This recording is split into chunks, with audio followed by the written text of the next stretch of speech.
সুপ্রভাত বন্ধুরা, সবাই তোমরা কেমন আছো? আশা করছি তোমরা সবাই খুব ভালো আছো এবং সুস্থ আছো। তোমাদের সবার সুস্থতা কামনা করে আমার আরও একটা নতুন ব্লগ শুরু করছি। দেখো, আমি তো উঠেছি 7টার সময়, আর এখন বাজে 7:45। উঠে আমি ফুল টুল তুললাম, ব্রাশ করলাম, বাইরে একটু হাঁটাচলা করলাম, আর এখন আমার মেয়েকে ঘুম থেকে তুলতে চাচ্ছি। দেখো, উঠছে না। দেখো, ও আমার কোলের মধ্যে শুয়ে রয়েছে, কিছুতেই উঠতে চাইছে না। তো এখন ওকে ওঠাতে হবে, ব্রাশ করাতে হবে। তো চলো, মানে গুড মর্নিং বলো, গুড মর্নিং বলো। গুড মর্নিংও বলবে না। ঠিক আছে, তোমাদের সাথে দেখা হচ্ছে পরে। আর তোমরা কিন্তু সাথে থেকো, ব্লগটাকে দেখতে থাকো। মেয়েকে অনেক কষ্ট করে তুললাম। ও সকালবেলা উঠে একটু আদর খেতে চাই, আসলে বাচ্চা তো।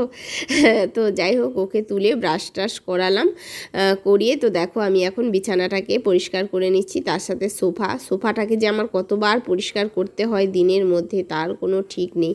আর আমার ননদ এসেছে, ননদের মেয়েও আমার মেয়েরই বয়সী, প্রায় এই 1 বছরের মতো বড়। তো তার সাথে দৌরাত্ম্য চলছে। তো এতক্ষণ বলার পরে দেখো সবে বাবা এবং মেয়ে কিন্তু ব্রাশ করতে শুরু করেছে। দাঁড়াও দাঁড়াও, কি করছো তুমি? লেবু তুলবা? আমাদের ওই যে লেবু গাছ একটা, আর একটা, হ্যাঁ আম গাছগুলো, তাও এবার আম তো ধরেনি। আম গাছে প্রতিবার ঢোকা দিতে হয়, তা এত আম ধরে, আমের ভারে পড়ে পড়ে যায়। তো লেবু তুলবা? তোলো। কোনটা তুলবা? ওই যে ওই ওই ওই ওইটা বড় নাকি? চলো, সবই বড়। মা কয়েকটা লেবু চেয়েছিল, মায়ের জন্য কত তুলতে হবে। তোলো, যখন যাবো তখন তোলো। কত বড়, বাবা বিশাল বড় সাইজ। এই দেখো আম্রপলি আম। ওই দেখো 12 মাস আম গাছগুলোতে মুকুলও আসছে। এই দেখো কত মুকুল এসছে। তো সকাল থেকে তো রৌদ্র ছিল, এখন আবার একটু মেঘ মেঘ, হঠাৎ করে দূরে দেখছি মেঘ মেঘ করছে। তো কোথাও ঝড় আসার কথা, রেমাল নাকি ঝড় হওয়ার কথা। তো ভয় লাগছে ঝড় আসবে নাকি। এই চলে গেল। ঝড় আসলে আমাদের এখানে একটাই শুধুমাত্র ভয়, ঝড় আসলে তো অনেকই ভয়, কিন্তু সবচেয়ে মেন যেটা প্রবলেম হয় সেটা হলো লোডশেডিং। লোডশেডিং না হলে, মানে লোডশেডিং হলে আজকাল তো সব বন্ধ, মোটর বন্ধ, ফ্রিজ বন্ধ, ইন্টারনেট বন্ধ, এভরিথিং বন্ধ বন্ধ বন্ধ বন্ধ। ইনভার্টার আর কতক্ষণ চলবে? তো যাই হোক, চলো রান্নাঘরেই যাইনি, এখনো চাই করিনি, 8:30 বেজে গেল। এদের বাপ বেটি চক করে পড়লে আমার জীবনটা শেষ হয়ে যায়। চলো চা করি। তো দেখো, আমার হাজব্যান্ড জিনিস কিনলে অল্প জিনিস আনতে পারে না। দেখো কতগুলো কলা এনেছে। তো আর গরমে তো কলা একদমই থাকছে না। তো বললাম যে কিছুটা ঠাম্মিকে দিয়ে আসো, অর্ধেক পরিমাণ কিছুটা আমি ঠাম্মিকে দিয়ে দিলাম, তো মেয়েকে দিয়ে দিলাম। তো ঠাম্মির ওখানে নিয়ে গিয়ে দিয়ে আসবে। তো চা খেলাম, এরপরে চা খাওয়া দাওয়া করে বসেছিলাম। বসে থাকতে থাকতে চোখে পড়লো হঠাৎ করে যে এই জায়গাটাতে প্রচুর ঝুল হয়েছে। তো আমি মানে অল্প ঝুল দেখতে পেলেই আমি ঝেড়ে দিই, মানে যেখানে যখনই দেখতে পাই তখনই ঝুল ঝাড়ু নিয়ে এসে ঝেড়ে দিই। তো বাড়িতে ঝুল হতেই দিই না। তো যেখানে যেখানে একটু একটু দেখতে পেলাম তো সেখানে সেখানে ঝাড় দিয়ে দিচ্ছি। আর আমার মেয়ের সাথে দেখলে বসেছিল, ওটাই হলো আমার ননদের মেয়ে। তো তারপরে আমি হাজব্যান্ডকে বললাম যে কয়েকটা আম পেড়ে দাও, তো আমগুলো পাকার প্রায় সময় হয়ে যাচ্ছে, আর কাঁচা থাকবে না, ভেতরে মনে হয় লাল লাল হয়ে যাচ্ছে। তো আমি আচার দেবো, আমি আগে একবার আচার দিয়েছিলাম, তো আচারটা প্রায় শেষের দিকে হয়ে গেছে। তো ভাবছি যে আর একবার আমের আচারটা দিয়ে রাখলে তো আর নিশ্চিন্ত অনেক দিন থেকে যাবে। তো যার জন্য কয়েকটা আম পেড়ে নিচ্ছি। আর এই যে বাচ্চাগুলো দেখো কি খুশি, আম কুড়োতেই ওদের খুশি। বাচ্চারা সত্যি, আমরাও ছোটোবেলায় এগুলোতে খুব খুশি হতাম। আর এই আমটা প্রচুর টক, জানো তো, প্রচুর টক। তো আমি এই কয়টা আম পেড়ে নিলাম। তো চলো এখন এগুলোকে কেটে ধুয়ে পরিষ্কার করে নিই। চলো যাই, এটাকে নিয়ে ছাদে রোদ দিয়ে রাখবো। আজকে সারাটা দিন রোদ পাবে, তারপরে সন্ধেবেলায় আচার করব, একটু আমের জলটা শুকিয়ে যাওয়ার জন্য। তো চলো রোদ দিয়ে আসি ছাদে। এখনও রান্না বাড়ি কিছু জোগাড় হয়নি। একজনকে বাজার যেতে বলছি, এখন পর্যন্ত বাজারই যায়নি। কি করব বলো, গরমে ঘেমে গেলাম। থাক ওখানে মেরে। দেখো এদিকে সবজি কাটাকাটি করলাম, রান্না বাড়ির জোগাড় যন্ত্র কি অবস্থা হয়ে গেছে দেখো। পেঁয়াজ রসুনের খোসা উড়ে উড়ে অবস্থা খারাপ। ওদিকে মেয়ে খাচ্ছে। ওগো তুমি কি খাবা? আর আমি দেখো আমি এটা খাবো এখন। সকালবেলা আজকে ফ্রুটস বাঙি, তার সাথে নিয়েছি গুড় আর ওয়াটারমেলন। তো এটাই আমি খাবো এখন। সকাল থেকে ওই চা মুড়ি খেয়েছি, তারপরে এটা খেয়ে নিই। এখন 10টা বাজে, তারপরে করব রান্না। রান্নার জোগাড় যন্ত্র রেডি করলাম। এই দেখো চিকেনের জন্য আলু পেঁয়াজ রসুন টমেটো সব কাটা হয়ে গেছে। এই যে চিকেনটাও ধুয়ে পরিষ্কার করে নিয়েছি। আর করব আমি ঝিঙে পোস্ত। তো ঝিঙেটা আর আলুটাকেও কেটে ধুয়ে পরিষ্কার করে নিয়েছি। তো কড়াইয়ে তেলও দিয়ে দিয়েছি, তেলটা তাতুক, তারপরে আমি পোস্তটাকে করব। আমার তো পোস্ত খেতে খুবই ভালো লাগে, তো যার জন্য আমাদের বাড়িতে পোস্তর আইটেম কিন্তু খুবই হয়। সর্ষের ব্যবহারটা আমরা খুব কম করি। সর্ষে ডাঁটার চচ্চড়ি, সময় কুড়োর ডাঁটার চচ্চড়ি, যে কোনো চচ্চড়িতেই সর্ষেটা অল্প ইউজ করি আর পোস্তটা বেশি। আর তাছাড়া যে কোনো ধরনের ঝিঙে পোস্ত, পটল পোস্ত, ঢেঁড়স পোস্ত, তারপরে পোস্তর বড়ার ঝোল বলো, তারপরে পোস্ত কাঁচা পোস্ত বাটা দিয়ে ভাত বলো, মানে আমাদের খুবই ভালো লাগে এবং বাড়িতে খুবই চলে। আমার মেয়েও ভালোবাসে। তো ওদিকে রান্নাবাড়ি করছি আর এইদিকে দেখো পেঁয়াজ রসুন সব কেটেছিলাম, তো খোসা চারিদিকে উড়ে উড়ে তো শেষ হয়ে গেছে। ফ্যান ছাড়া যেহেতু সবজি কাটাই যাচ্ছে না। অন্য সময় তো আমি রান্নাঘরেই কাটি, কিন্তু ইদানিং এত গরম না, রান্নাঘরে আর কাটা যাচ্ছে না, তো বাইরে এনে ফ্যানের নিচেই কাটছিলাম। জলের মধ্যে রসুনের খোসা টোসা ছাড়ালে উঠতো না, কিন্তু ওই একা হাতে সব একবার করে রান্নাঘর থেকে নিয়ে আসতে না আর ইচ্ছে করে না যে সব কিছু নিয়ে একবারে বসি। তো যার জন্য বসে পড়েছি। তো দেখো সব উড়ে উড়ে একদম ভর্তি হয়ে গেছে। তো রান্নাঘরের দিকেই সব জড়ো করে রাখলাম, কারণ রান্নাঘরটা এখন ঝাড় দেবো না, যেহেতু আমার রান্নাটা এখনও শেষ হয়নি। গ্যাস ট্যাস মুছবো, তারপরে রান্নাঘরটা ঝাড় দেবো এবং ঝাড় দিয়ে একবারে নোংরাগুলো কিন্তু ফেলে দেবো। তো এখন ঝিঙা পোস্তটা হচ্ছে, ঝিঙা আলুটা ভেজে নিয়ে পোস্তটা আমি করে নিই। তো পোস্তটাও বাটতে হবে, বাটা হয়নি। আর এই যে দুই বোন দেখো, সারা দিন আমাদের বাড়িতে মানে এখন মানে যতদিন ওরা থাকবে, ননদ থাকবে, ততদিন মানে যুদ্ধ চলতেই থাকবে এই দুই বোনের অত্যাচার। যেহেতু পিঠোপিঠি দুই বোন, তো মানে খুবই আনন্দ পায়, খুবই মজা পায়। দুজনকে ছাড়া থাকবে না, আর সেকেন্ডে ঝগড়া লেগে যাবে, আর এদের নাচ চলতেই থাকবে। দুইজনই নাচ করতে এত ভালোবাসে যে কি বলবো, সারাক্ষণ মোবাইল চলে আর এই যে এইভাবে নাচবে। তো এখানে বক্স লাগিয়ে দিয়েছে, মামা শ্বশুর মশাইয়ের যে বক্সটা ছিল তো ওটা লাগিয়ে দিয়েছে। তো গানটা মিউট করে দিয়েছি যদি কপিরাইট ক্লেম হয়, তো তার জন্য। তো হঠাৎ করে আমি বসেছিলাম, মাথায় তেল দিচ্ছিলাম, তো মেয়ে হঠাৎ করে কান্না করে উঠলো। তো ওর একটা দাঁত নড়ছিল, তো সেই দাঁতটা হঠাৎ করে একদম নড়ে গেছে, বেঁকে গেছে। তো দেখো কি অবস্থা, এরপরে কাণ্ডটা দেখো। তো আমি ওটাই তুলে দিচ্ছিলাম, ওর দাঁতটা দেখো। দিদিরা তোমরা কি তো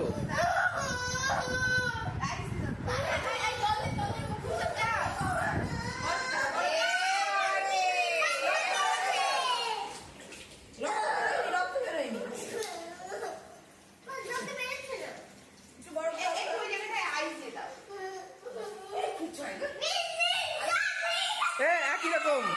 দেখো দেখো দেখো দাঁত দেখো, দাঁতের সাইজ দেখো। দুজনে একই রকম, দুজনকে একই সুন্দর লাগবে এবার, তাই না? দিদি দেখাও, দাঁত দেখাও, ই করো, এবার তুমি দেখাও।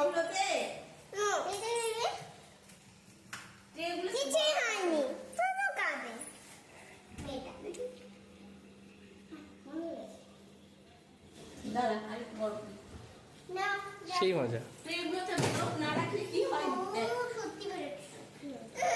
হ্যাঁ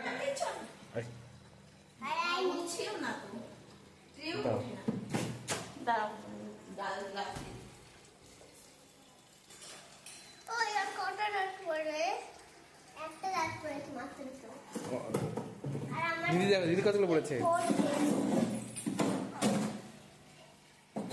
দেখবা। আলুসির কতগুলো দাঁত দেখো, আলুসির কতগুলো দাঁত।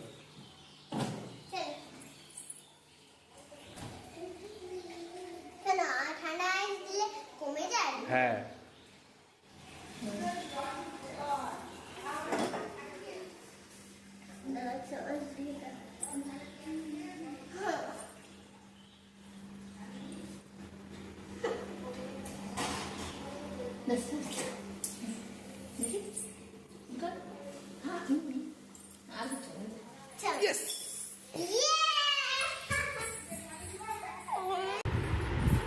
ফার্স্ট দাঁত পড়লো, এই দেখো কতটুকু সাইজের দাঁত।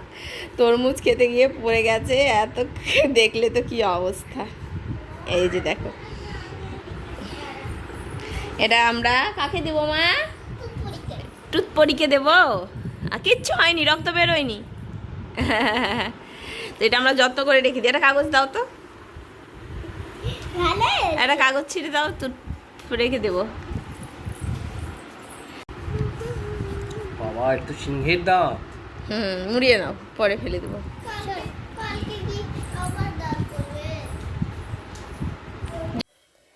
দেখলেই কি হুলুস তুলুস কাণ্ড, দাঁত পড়া নিয়ে একদম। আর আমার মেয়ে একটুতেই মানে একটু নার্ভাস হয়ে যায়, পড়ে গেলে বা একটু রক্ত বেরোলে মানে সহ্য শক্তিটা একটু কম। হ্যাঁ, তো ওকে সামলে তারপরে দেখো রান্নাঘরে এসে চিকেনটা এখন করছি। দেখো পিঁপড়া কিভাবে, দেখো পিঁপড়ের একদম, দেখেছো এত পিঁপড়ে। বৃষ্টি হবে, ওরা বুঝতে পারছে বৃষ্টির, ওরা তো বুঝতে পারে। তো দেখো সব ডিম সরাতে ব্যস্ত হয়ে গেছে পিঁপড়েরা, ভর্তি হয়ে গেছে, চারিদিক কালো হয়ে গেছে একদম। তো এদেরকে বিরক্ত আমি করব না, এরা একটু পরে ঠিক চলে যাবে। খাওয়া দাওয়া কমপ্লিট করলাম দুপুরবেলার। আর কেন জানি না খুব মাথা ব্যথা করছে, তো যার জন্য ভালো লাগছে না, কোনো কাজ আর সেরকমভাবে করতে পারলাম না, খুব মাথা ব্যথা করছে। তো এখন একটু শোবো। হাজব্যান্ডের খাওয়া হয়নি, আমি আগে খেয়ে নিয়েছি আজকে, যেহেতু ভালো লাগছে না তো তার জন্য। আর এই যে দুটো বাচ্চা কালার করছে, তো ঘরে ওরা বসে বসে রং করছে। তো করুক, আমি এখন একটু শুয়ে থাকবো।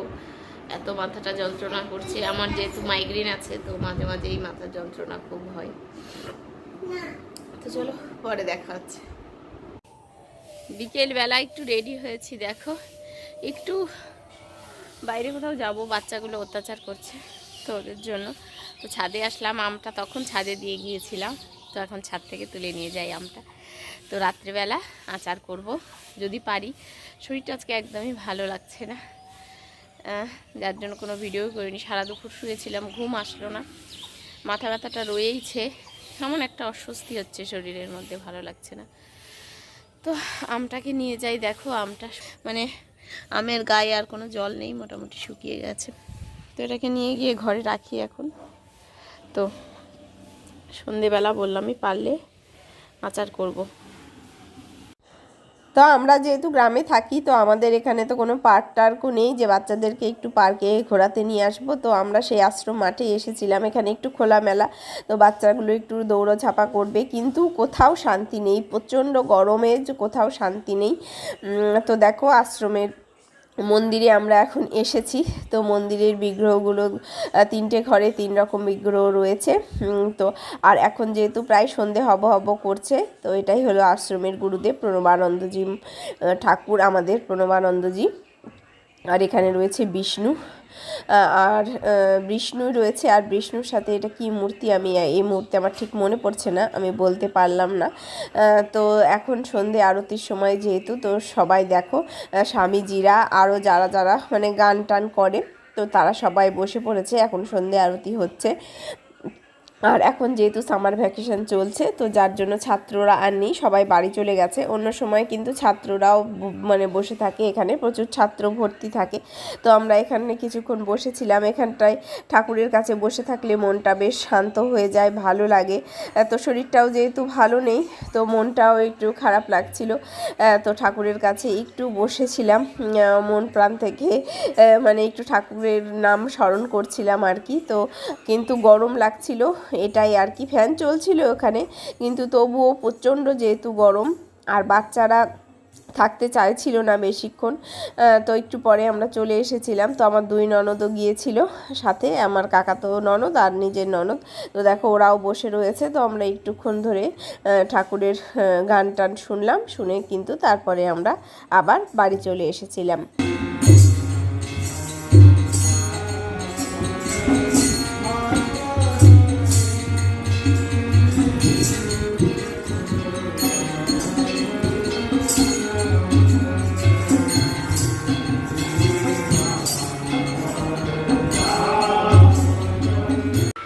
বাড়ি আসলাম, প্রচণ্ড গরম, বাইরে থাকা যাচ্ছে না, একদম ভালো লাগছে না। আর আজকে শরীরটা তো একদমই ভালো নেই। তো বাড়ি এসে আগে একটু খেলাম, একটু মুড়ি খেলাম, চা করলাম। চা তো খেতে ইচ্ছে করে না এত গরমে। তো ঘরের মধ্যে রয়েছি এখন, দেখি একটুক্ষণ থাকি, ভালো লাগে কিনা। ভালো লাগলে আচারটা আজকে করব, আর যদি ভালো না লাগে তাহলে আচারটা আর আজকে করতে পারবো না। তো দেখি কি হচ্ছে। তো তোমরা সাথে থাকো।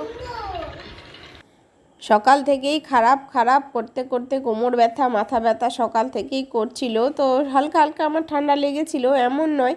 আর আমার জ্বর কিন্তু সাধারণত খুব কম হয়, কিন্তু এখন জ্বর এসে গেছে। তো দেখো থার্মোমিটার নিয়ে শুয়ে পড়েছি, তো মাপলাম। তো খুব একটা বেশি না, 100 মানে একটু ক্রস করেছে, এরকম জ্বর এসেছে। তো মাথা প্রচণ্ড ব্যথা করছে। তো একটু ভাত টাত খাওয়া দাওয়া করে ওষুধ খাবো। তো ব্লগটা এখানেই শেষ করছি, টাটা।